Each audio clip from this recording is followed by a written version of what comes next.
Hello, everybody. Hope you're doing well. This is Kerry Fiorelli, JD. JD, what does that stand for? Juris Doctor. It means a doctor of law. In some Latin American countries, they actually call their lawyer doctor. We are technically doctors of law, and I'm going to talk to you today about some hopefully very interesting and fascinating legal issues right here on Law Matters on the Answer 590 on your AM dial. Listen, if you want to get in touch with us, you can always call us at 424-249-0059 or email us at bhlegal, that's B like boy, H like Henry, legal at yahoo.com, or check out our website at bhestateplanning.com. All right, last week we did like a little hello, I'm CJ. That's my nickname, or Kerry Fiorelli. My friends call me CJ. You're welcome to as well. And there's a little story behind that, which I won't go into right now. But if you'd like to call me CJ or Kerry, either way, just call me up and we'll chat. Maybe we'll have a cup of coffee sometime. You never know. Life goes in interesting patterns. So, in any event, last week we started talking a little bit about asset protection. I just want to fill in some of the blanks. Why would you want to have an asset protection plan?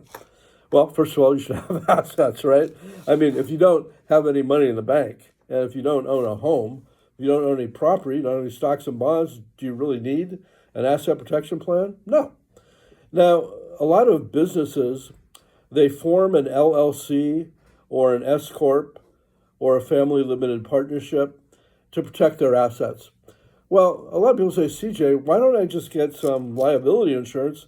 Somebody slips and falls in my business and they sue me for damages if I was negligent, then I've got insurance. What do I need an asset protection plan for? Well, what if somebody sues you above your insurance limit? What are you going to do? You going to give them your house? I don't think so.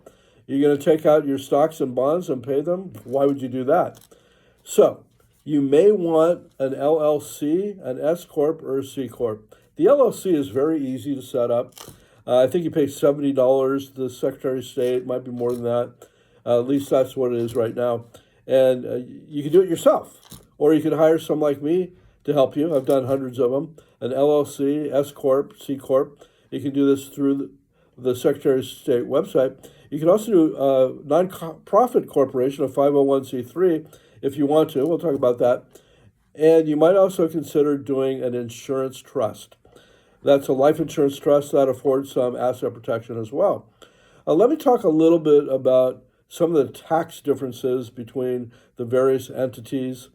And the LLC, like I said, is the easiest to set up, but you do not have a pass-through entity, so you could be subject to double taxation. The LLC, the limited liability company, does not sell shares of stock, okay? Now, somebody could buy a piece of the LLC, piece of your business if you'd like, but you cannot sell shares of stock, unlike an S Corp.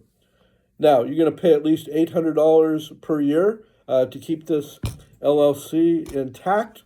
Could be more if you have more LLC profits. You do not need an LLC meeting every month, like a corporate meeting. It's not that formal. It's less formal. But you do still have asset protection with the LLC. Now, here's the thing.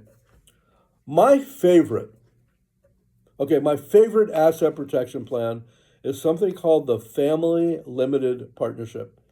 CJ, what the heck is a family limited partnership? Now, they're a little bit expensive to set up. Not outrageously expensive. If you contact Beverly Hills Legal Services, we've done them. You can call us at 424-249-0059. Now, keep in mind, we don't give you legal advice. We just prepare the documents for you. But your family limited partnership is a contract between you and other family members. What this contract specifically says is that it is a breach of contract for anybody that is a party to that family limited partnership contract to give away assets out of that family limited partnership plan. So, I'll give you an example. Let's say you're a surgeon, you're a plastic surgeon, and some patient sues you because they don't like the way their nose turned out, and they're claiming that you're negligent. Now, they have to prove that you fell below the standard of care for plastic surgeons in your area, and another plastic surgeon would have done the nose job differently. They'd have to prove that. But let's say they are successful, they go to court, and they win their case, and now they've got a $2 million judgment verdict against you. If you didn't have an asset protection plan and you didn't have enough insurance, then you might be out of pocket on that. So, in the family limited partnership, says that Joey, who's your son, doctor, cannot give away the family home to this person who's claiming that she got the bad nose job. Now, this is something that I absolutely love. If you remember nothing else from this broadcast today, take a note of this. Okay, this is brilliant. This lady with a bad nose job, she sues you, okay? She gets a judgment against you for $2 million. Sorry, doc. And now she's going to try to execute on her judgment. That's just a fancy way to say she's going to try to take your assets, your stocks, your bonds, your family home, your Ferrari, whatever it is that you have.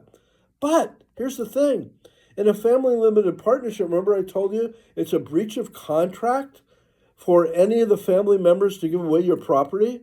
Instead, I love this, the IRS is going to treat this move by the plaintiff as being able to procure your assets, even though they won't. They're not going to get your asset, but you know what they're going to get?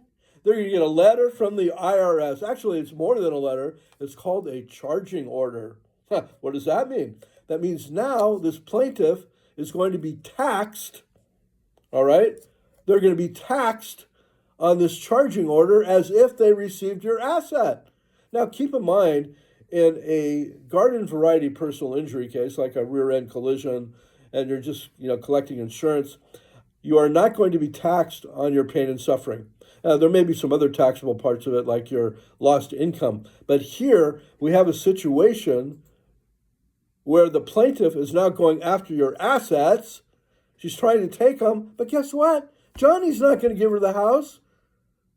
Luisa's not going to give her the Ferrari. Your wife, Bella, is not going to give you your stocks and bonds from Charles Schwab, but she is going to get a nice little package from the IRS, and she's going to get taxed on an asset that she can't get.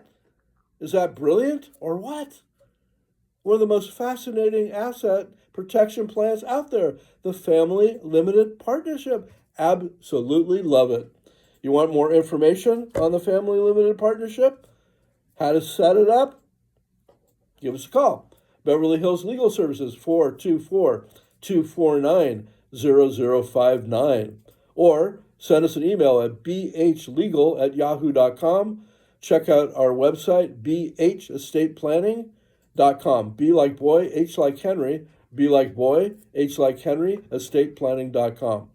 Now, keep in mind, when you're ready to set up your asset protection strategy, whether you have an LLC, an S Corp, a C Corp, a family limited partnership, an irrevocable life insurance trust, make sure that you sit down with a tax expert and find out what the tax ramifications are, because based on what I know, the LLC does not give you any tax benefits. As a matter of fact, you might be subject to double taxation because it's not a tax pass-through entity. So you might have to pay taxes on your personal income tax and your business tax. But remember, there is that QBI out there, which is still in effect, thank goodness. Thank you, Mr. Trump. Thank you, Republicans. You'll still have the opportunity to shave 20% off your taxable income right off the top. All right. Now, that's pretty much everything I want to talk to you about on asset protection. Now we're going to take a huge jump. All right, huge jump. We're going to talk about Social Security disability.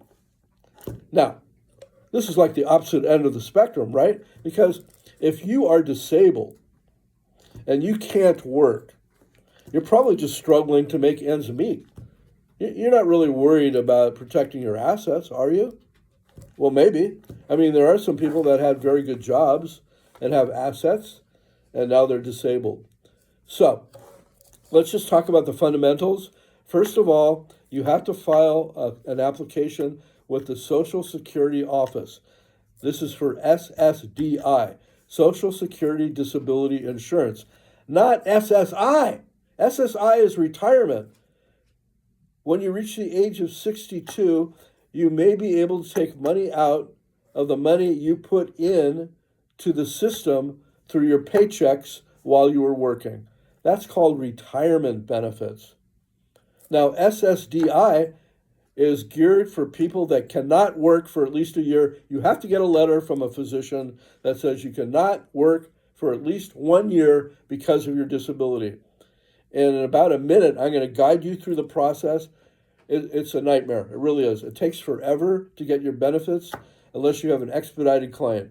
I have a client who's legally blind, and I'm trying to expedite his case. The Social Security Office is not really helping, and they should be, because he is in dire need of benefits.